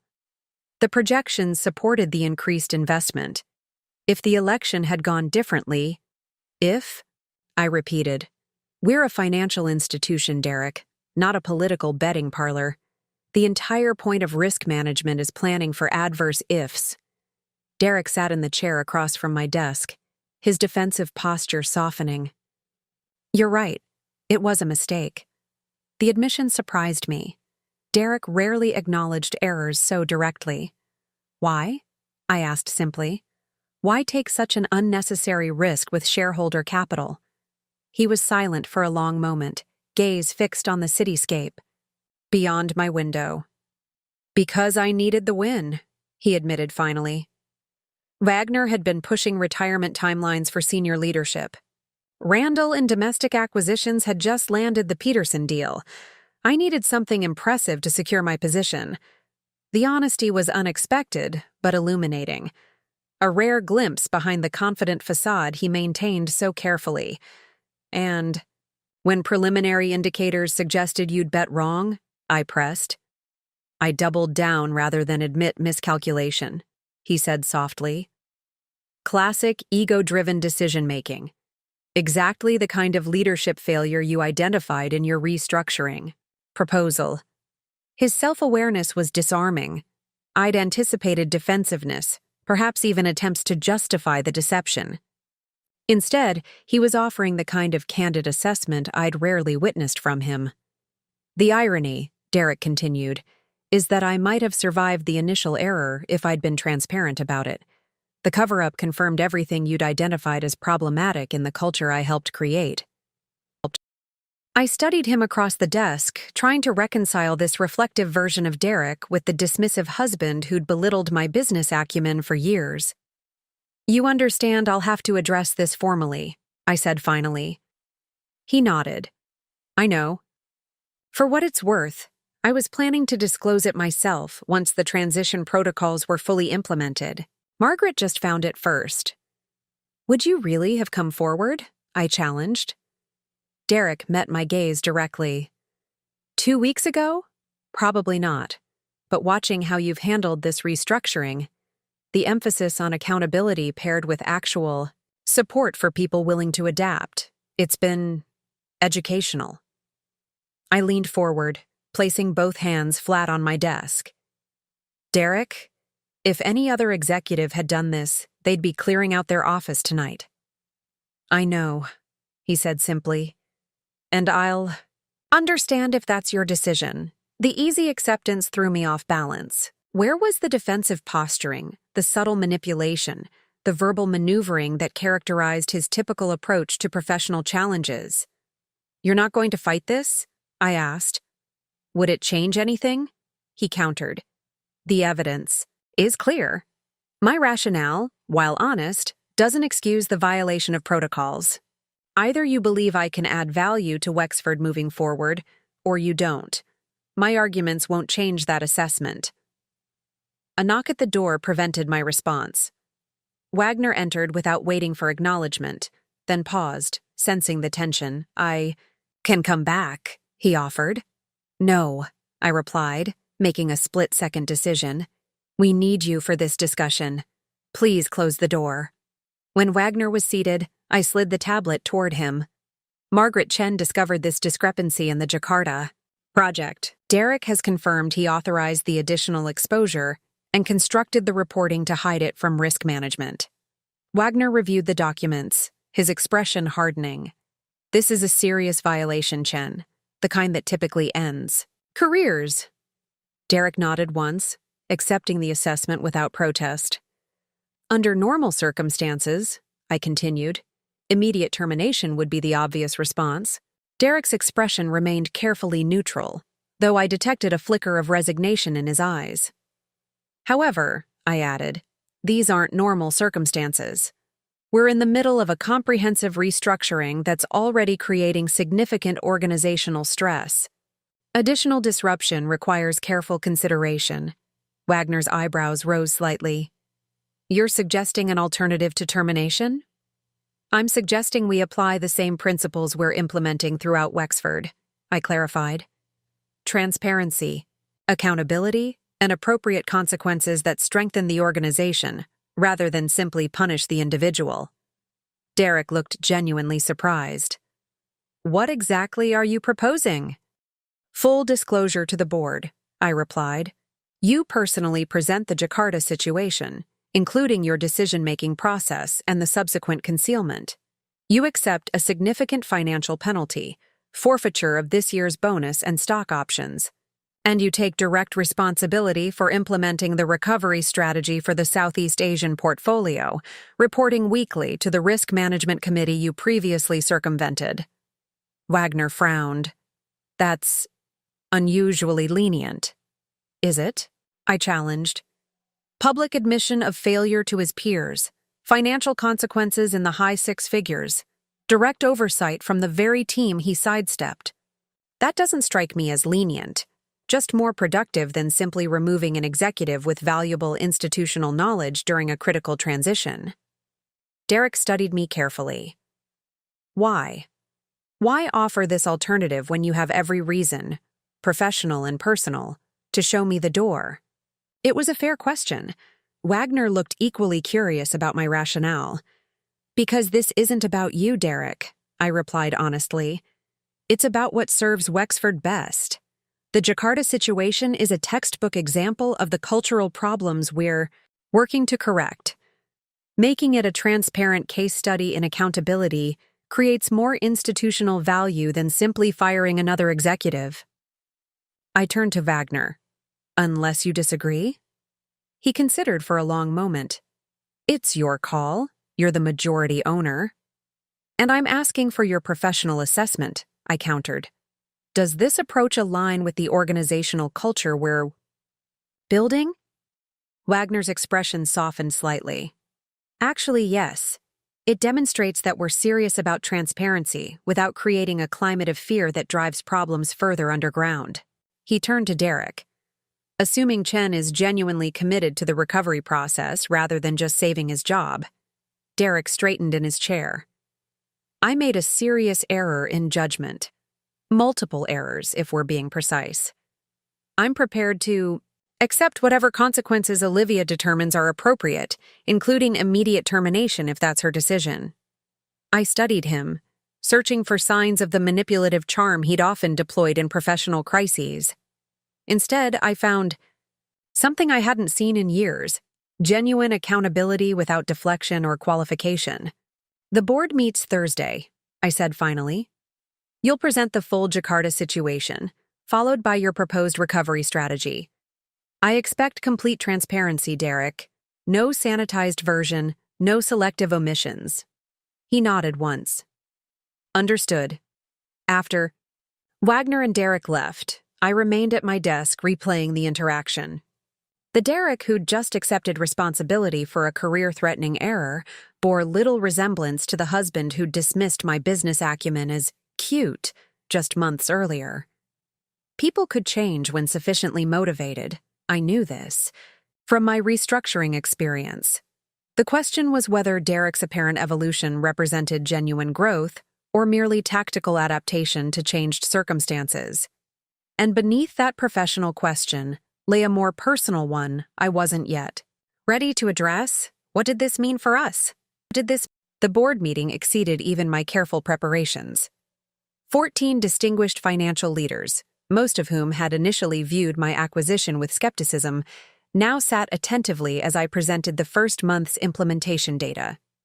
The preliminary results are encouraging, I concluded, displaying the final slide. Efficiency metrics have improved 8%. Staff engagement surveys show positive trends in key divisions, and client retention remains stable despite the transition. Richard Blackstone, the senior board member who'd questioned my capabilities most directly during the acquisition negotiations, nodded thoughtfully. Impressive early results, Ms. Chen. Though I'm particularly interested in the Jakarta situation you referenced in the agenda.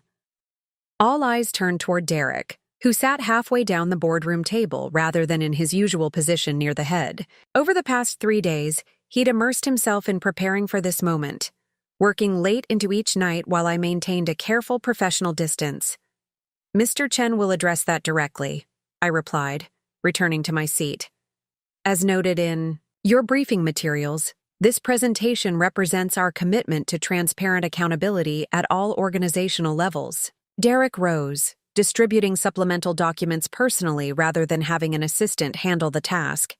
The humility of the gesture wasn't lost on the board members, several of whom exchanged surprised glances. "Good morning," he began, his voice steady despite what I knew must be significant inner tension. "I'm here to provide a comprehensive overview of investment decisions I made regarding our Jakarta development project, decisions that violated company protocols, exposed Wexford to inappropriate risk levels, and were subsequently concealed through deliberately complicated reporting structures." The bluntness of his opening caught everyone's attention. No corporate euphemisms, no deflection, no qualifying language, just direct acknowledgement of wrongdoing. For the next 20 minutes, Derek methodically outlined his actions, from the initial decision to increase exposure despite warning indicators, through the elaborate measures he'd implemented to hide the true investment level from risk management oversight. He displayed actual documents, emails, and reporting structures, providing a masterclass in corporate self-sabotage. My motivations were entirely self-serving, he continued, meeting the increasingly disturbed gazes of board members directly. I prioritized short-term performance metrics that would benefit my personal standing over the long-term security of Wexford's investment portfolio. When indicators suggested the investment was underperforming, I concealed that information rather than addressing it transparently. Victoria Wells, who'd joined the board after facilitating my acquisition, leaned forward. "And you're disclosing this voluntarily?" she asked skeptically. "No," Derek replied without hesitation. "The discrepancy was discovered during the implementation of new transparency protocols. Had those protocols not been established by the current leadership, my actions might have remained hidden until the Jakarta situation deteriorated further." Another board member, Frederick Haynes, shook his head in disbelief. "In my 30 years of financial oversight, I've rarely witnessed such a comprehensive admission of misconduct. Why are you still employed, Mr. Chen?" Derek glanced briefly in my direction before responding. "That's a question better directed to the chairwoman. I'm prepared to accept whatever consequences the board deems appropriate." All eyes turned to me. "Mr. Chen's continued employment is conditional," I explained calmly. "We're implementing a remediation plan that serves Wexford's interests while establishing precedent for how similar situations will be handled under the new leadership structure." I outlined the proposed consequences: public disclosure to the ICE board, significant financial penalties, and Derek's direct accountability for implementing the recovery strategy under strict oversight.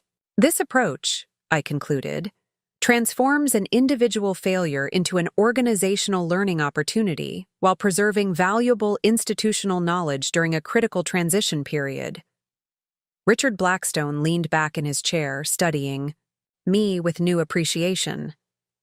"Pragmatic rather than punitive. Interesting approach, Ms. Chen."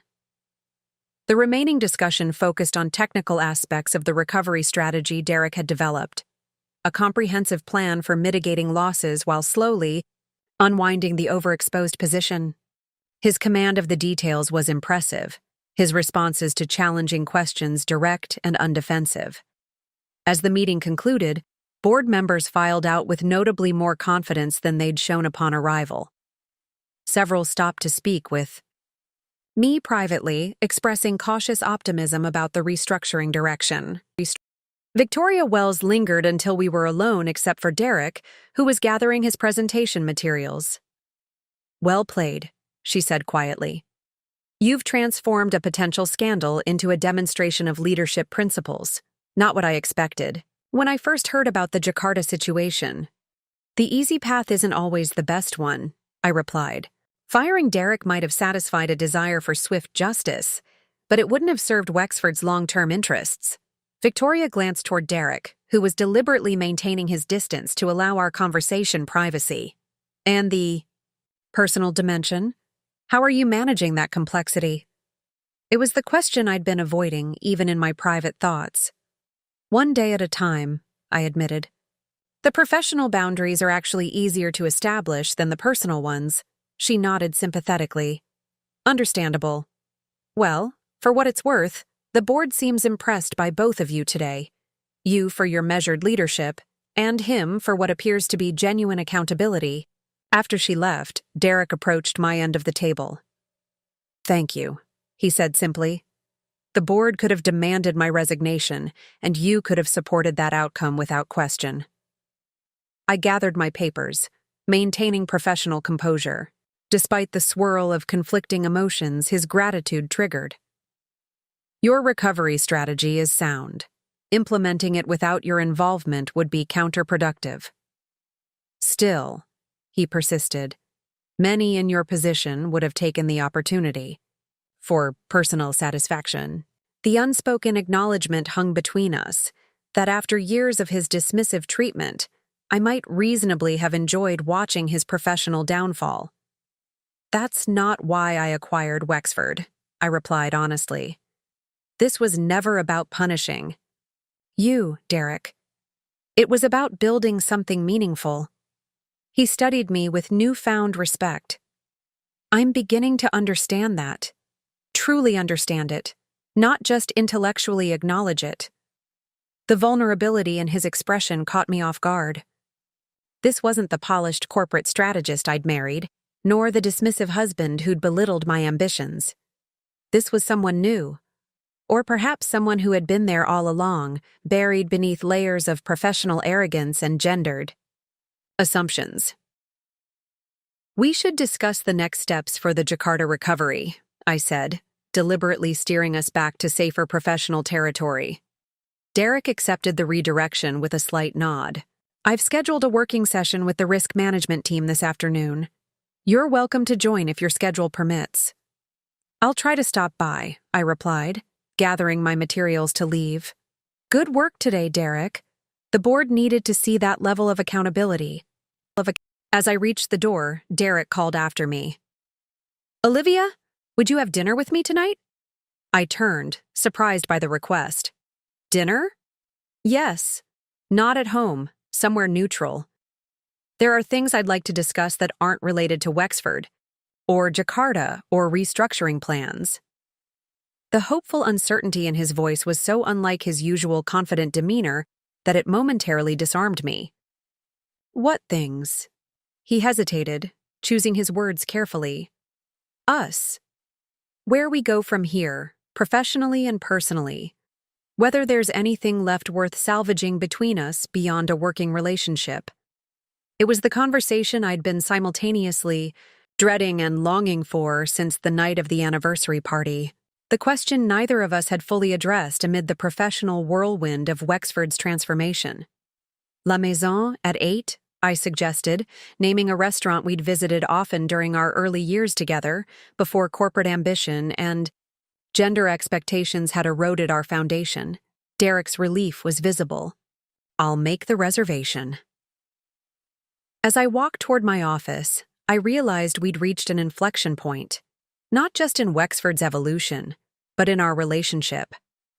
The professional hierarchy had been definitively established, with Derek accepting his new reality with unexpected grace. Now we faced the more challenging question of whether our personal connection could evolve similarly, or whether it had been irreparably damaged in the process. The answer wasn't immediately clear.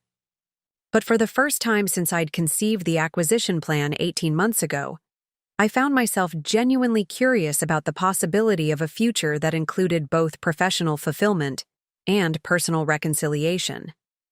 Such an outcome had seemed impossible when Derek drove away from that confrontation at the anniversary party. Now, it felt like an uncertainty worth exploring, not because I needed him in my life, but because I recognized glimpses of the man I'd originally fallen in love with emerging from beneath the corporate persona that had gradually consumed him. Whether those glimpses represented lasting change or temporary adaptation remained to be seen. But tonight's dinner would be the first step toward discovering the answer. On my terms, from a position of strength rather than accommodation. Instead of La Maison with its formal elegance and corporate clientele, Derek had made reservations at Emilio's, the small Italian bistro where we'd had our first date 11 years ago. The surprise choice wasn't lost on me as I approached the familiar blue awning, memories surfacing with unexpected clarity. Inside, the restaurant remained charmingly unchanged.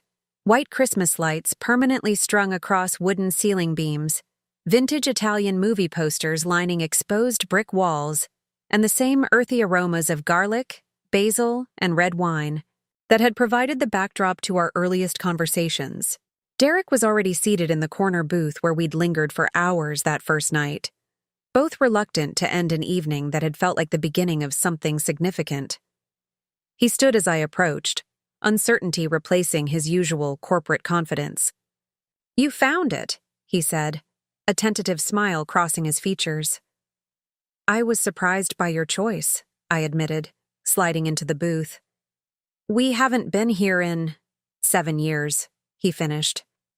"Not since that rushed dinner on our 4th anniversary, when I spent half the night on the phone with Tokyo." The fact that he remembered both the occasion and his own failure to be present for it struck me as significant. "Why here, Derek?" I asked directly. He ran his finger along the stem of an empty wine glass, unusually contemplative. "Because I wanted to meet somewhere that reminds us of who we were before I lost my way. Before success and status became my only metrics for happiness." The waiter approached, an older Italian man I recognized despite the years that had passed. His eyes widened in recognition. The beautiful couple returns, he exclaimed with genuine warmth. Emilio will be so happy. He asks about you sometimes, you know. Derek smiled. How is he doing? Still in the kitchen, refusing to retire. Stubborn as always. The waiter, Marco, I now remembered, handed us menus. The special tonight is his lasagna verde. I remember it was the ladies' favorite. After placing our orders, the green lasagna for me and linguine with clams for Derek, just as we'd ordered on our first date, we faced each other across a table laden with more than just bread and olive oil. You could have chosen somewhere new, I observed. Neutral territory without history. I considered that, Derek admitted. But neutral ground felt wrong for tonight. We have history. Complicated, messy history. Pretending otherwise wouldn't serve either of us. I studied him in the candlelight, noting subtle changes I hadn't allowed myself to observe during our professional interactions of recent weeks. Faint lines around his eyes that hadn't been there a year ago, a certain softness replacing the rigid corporate mask he'd worn for so long. The board meeting today, I began. Let's not talk about Wexford, he interrupted gently. Not Jakarta or restructuring or professional hierarchies. Just us, Olivia, the people beneath the titles. The request was reasonable, yet it momentarily disoriented me. For weeks, our interactions had been safely confined within professional parameters. Now, he was asking me to step back into the personal territory I'd carefully walled off. I'm not sure I know how to do that anymore, I admitted. The lines have blurred. Derek nodded, understanding rather than defensive. They have. But before we were chairwoman and consultant, before we were even wife and husband, we were just Derek and Olivia. I'd like to find those people again, if they still exist. Marco. Returned with wine, a Barbera d'Alba I recognized from our early dates. Compliments of Emilio, he announced. He says it's been too long. After he departed, Derek raised his glass. To honesty, he offered. No corporate diplomacy, no strategic positioning, just truth, wherever it leads us. I touched my glass to his, struck by how different this felt from our stilted interactions of recent years. To truth. We sipped in silence, the first awkward moment of the evening settling between us. I'll start, Derek said finally. These past weeks have been the most humbling of my life. Not just professionally, though that's been significant, but personally, recognizing how completely I'd failed to see you, to value what we built together, to honor your brilliance instead of feeling threatened by it. The rawness in his voice caught me off guard. This wasn't the polished contrition of a man working an angle, but something more fundamental. When did it change? I asked. When did you stop seeing me as your equal? He considered the question, with genuine reflection rather than defensive deflection. It was gradual, he answered, eyes focused on some middle distance as he searched his memory. Each promotion at Wexford came with unspoken expectations about what success should look like, including what kind of partner was considered suitable. The senior executives had wives who managed their social calendars and organized charity galas, not equals who challenged their perspectives. And I didn't fit that mold, I observed. No, you didn't. And instead of questioning the mold, I tried to reshape you to fit it. His gaze returned to me, regret evident in his expression. I started interpreting your independence as lack of support, your ambition as competition rather than strength.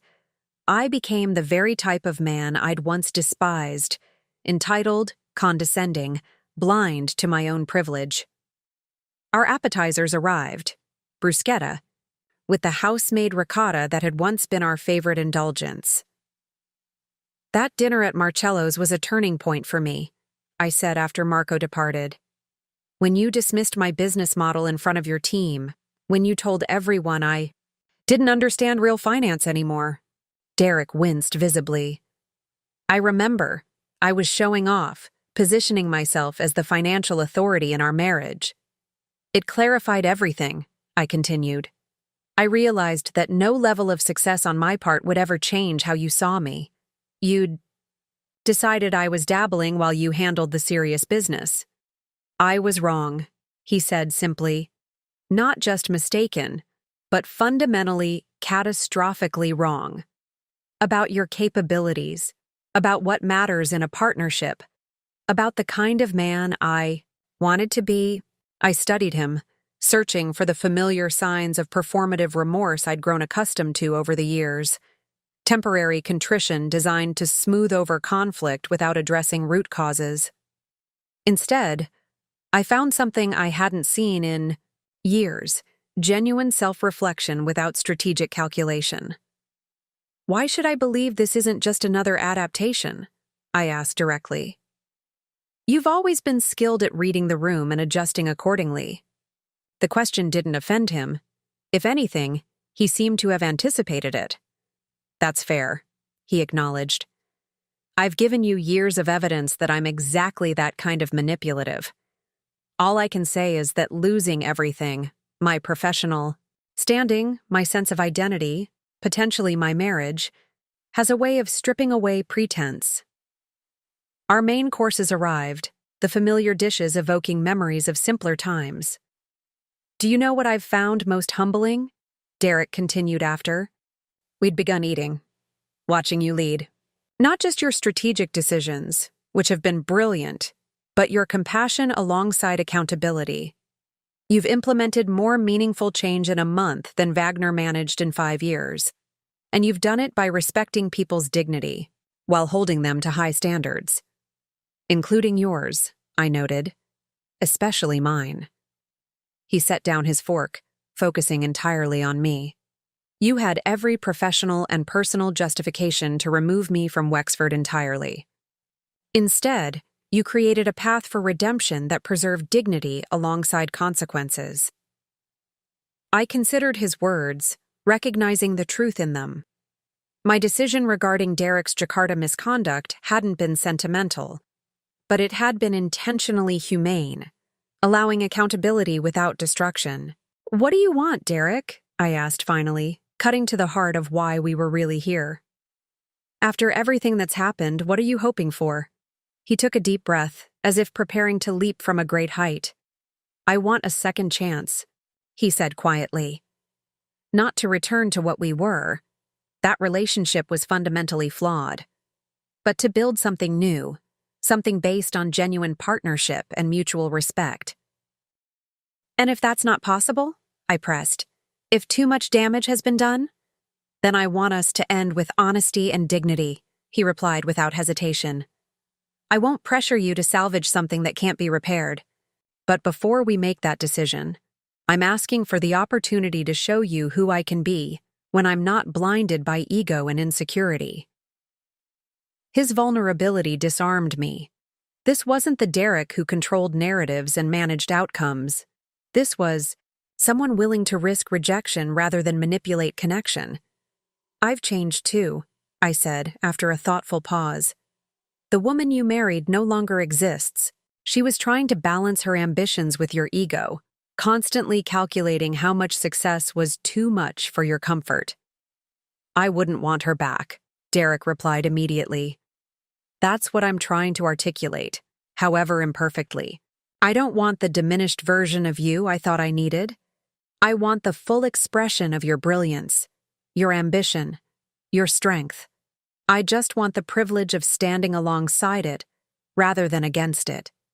The sincerity in his voice resonated in a way I hadn't anticipated. For the first time in years, I glimpsed the man I'd originally fallen in love with. Thoughtful, perceptive, capable of growth, emerging from beneath the corporate persona that had gradually consumed him. I can't make any promises, I said finally. There's too much history, too much hurt on both sides. But I'm willing to explore whether something new is possible between us, slowly, with clear boundaries, especially while we're navigating the professional complexities. The relief in his expression was palpable, though tempered with appropriate caution. That's more than I deserve, and all I hoped for tonight. A beginning. not an ending. As we finished our meal, conversations turned to lighter topics. Memories of early dates in this restaurant, professional achievements we'd celebrated together before competition had soured our connection, small moments of joy that had sustained our early years together. When the check arrived, we both reached for it, simultaneously then paused, recognizing the unconscious pattern. In the past, Derek had always insisted on paying, a small assertion of traditional roles I'd eventually stopped questioning. Together, he suggested, the simple word carrying layers of meaning beyond the immediate context. I nodded, placing my card alongside his. Together. Outside the restaurant, standing beneath the familiar blue awning where we'd shared our first kiss 11 years earlier, Derek hesitated, clearly uncertain about appropriate boundaries. "I'll see you tomorrow at the office," he said finally, maintaining a respectful distance. "Yes," I agreed. "But perhaps dinner again next week? Somewhere new this time." The hope that flickered across his features was unmistakable. "I'd like that." As our cars arrived from opposite directions, I realized we'd reached a genuine crossroads, not just professionally, but personally. The path forward remained uncertain, the damage of years not erased by a single evening of honesty. But for the first time since the acquisition, I found myself genuinely curious about the possibility of reconciliation, not from a position of compromise, but from one of authentic mutual respect. Whether that possibility would materialize into sustainable reality remained to be seen.